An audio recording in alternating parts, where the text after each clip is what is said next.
prophète Osée dit, le Seigneur a aimé Israël depuis son enfance. On pourrait dire que l'amour de Dieu plonge ses racines dans l'éternité. L'amour de Dieu plonge ses racines avant la fondation du monde. Comme dit l'apôtre Paul, il nous a aimés dès avant la fondation du monde. Quel est le commencement de l'amour de Dieu? Quelle est la fin de cet amour? L'amour de Dieu n'a pas de commencement. Il est infini, il est profond, il est large, il est tellement long. On ne peut pas mesurer l'amour dont Dieu nous a aimés. L'image qui ressort, la première lecture, c'est d'abord l'amour de Dieu sur le plan humain dans un premier temps. Et Dieu se comporte d'abord comme un père. J'ai aimé Israël dès son enfance. Il y a toute l'humanité qui se manifeste. Je l'ai appris à marcher. Je l'ai serré tout contre mon cœur. Je l'ai nourri de mon lait. L'amour de Dieu est à la fois un amour paternel, un amour maternel. J'ai aimé Israël de son enfance. Voyez, Dieu est vraiment notre Père. Et très souvent, nous avons du mal à expérimenter l'amour de Dieu parce que la paternité qu'a exercée mon Père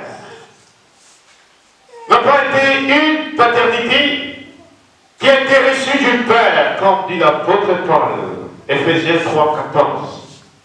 C'est pourquoi je fléchis les genoux en présence de Dieu le Père, de qui toute paternité tire son nom.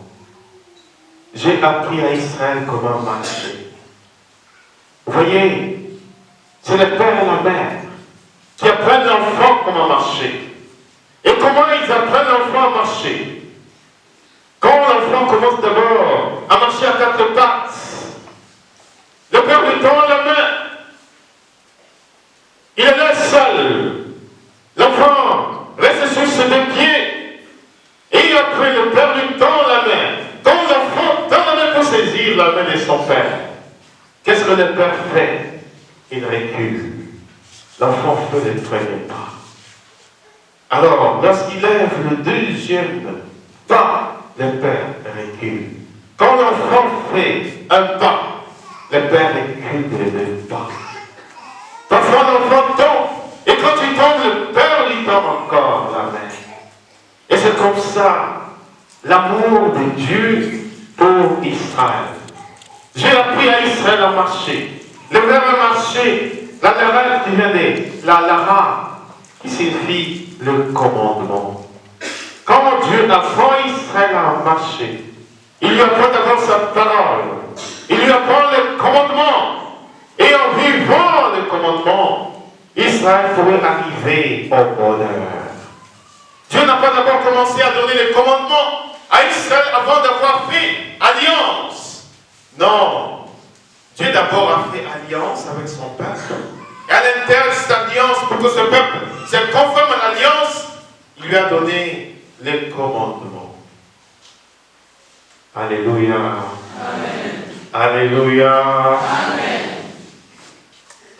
Très souvent, quand on parle de l'amour de Dieu le Père, nous avons du mal à comprendre qu'un Dieu fort, invisible, le Dieu redoutable, puisse aimer une créature aussi pécheresse, aussi pauvre, misérable que nous soyons.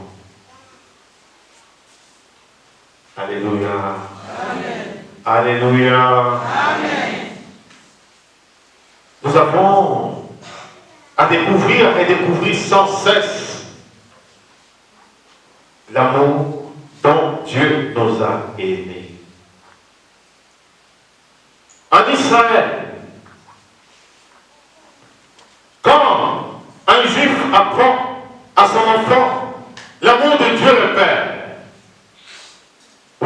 que les Juifs font?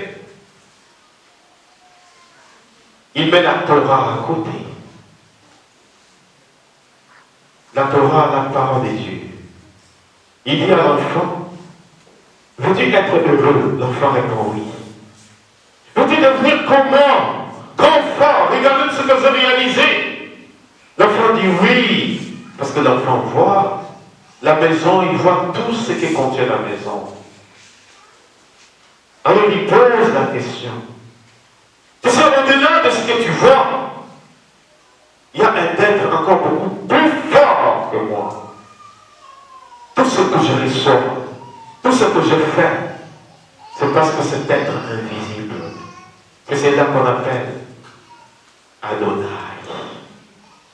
Alors, l'enfant lui pose la question, mais papa, je veux le voir.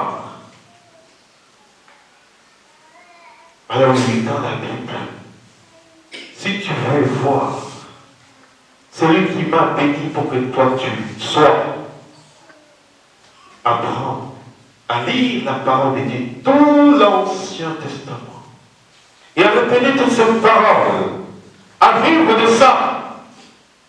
Les jours où tu vas maintenant connaître la parole de Dieu, tu vas les voir face à face. Retiens toutes ces paroles par cœur. Et alors, il lui pose la question, quel est le goût de cette parole? Alors, il prend une petite cuillère de miel. Il ouvre la bouche. Il met du miel dans sa bouche. Il pose la question, c'est comment? L'enfant répond, Taïmeo, Metsuya. C'est très délicieux. Mais tu vois ces goûts-là, chaque fois que tu liras la parole de Dieu, tu auras ces goûts-là, et ton cœur sera toujours élevé à la contemplation des mystères de Dieu. Mais quand tu auras le péché des mal dedans de toi, il y aura de l'amertume au lieu que ce soit délicieux dans ta bouche, ça sera amer. Veux-tu que la parole de Dieu soit amère dans ta bouche? L'enfant dit non. Alors, continue toujours à faire de bons actes. La parole de Dieu sera toujours délicieuse dans ta bouche. La mission première de Jésus, c'est l'annonce. Et nous le voyons dans les prologues, c'est l'ancien Marc. Marc chapitre 1, verset 30. Le temps est accompli, le royaume de Dieu est proche. Convertissez-vous et croyez à la bonne nouvelle.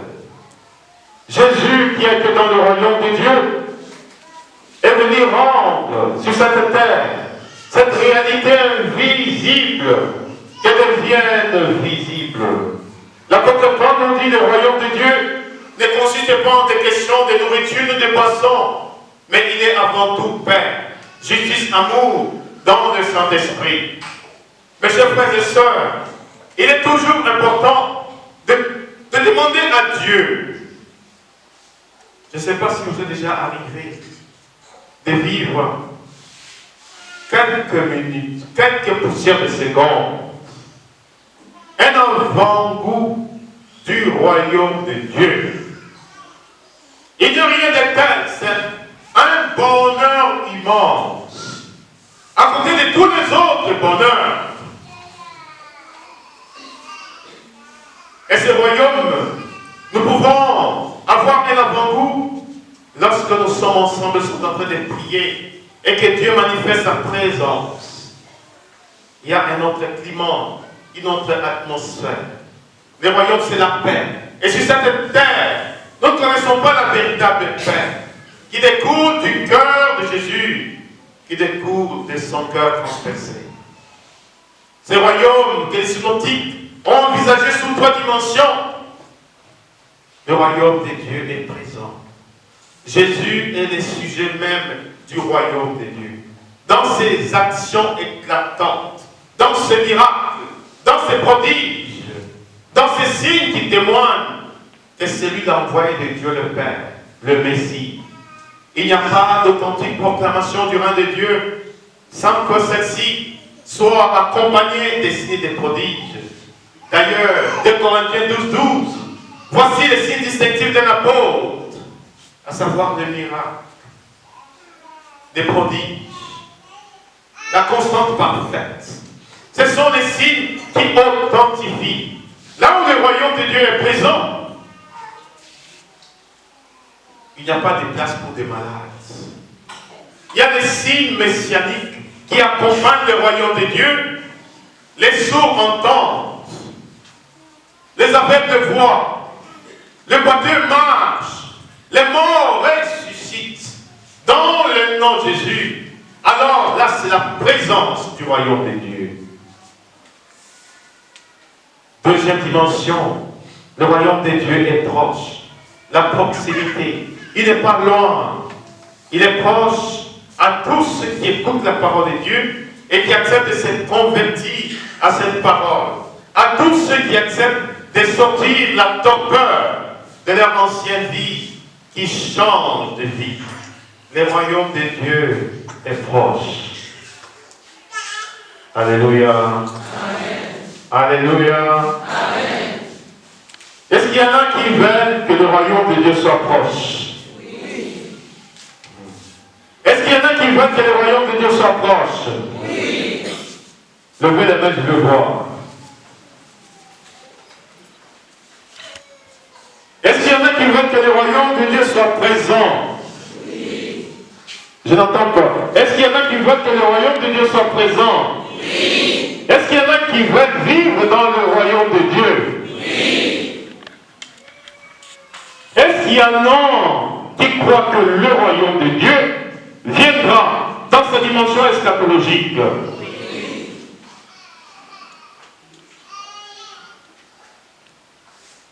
Est-ce qu'il y en a qui veulent vivre dans le royaume maintenant? Oui. Ceux qui veulent vivre dans le royaume maintenant, ils vont d'abord commencer par mourir. Alléluia. Amen. Alléluia. Amen. Personne ne peut voir Dieu sans mourir. Est-ce qu'il y en a qui veulent voir Dieu? Est-ce qu'il y en a qui veulent le voir maintenant?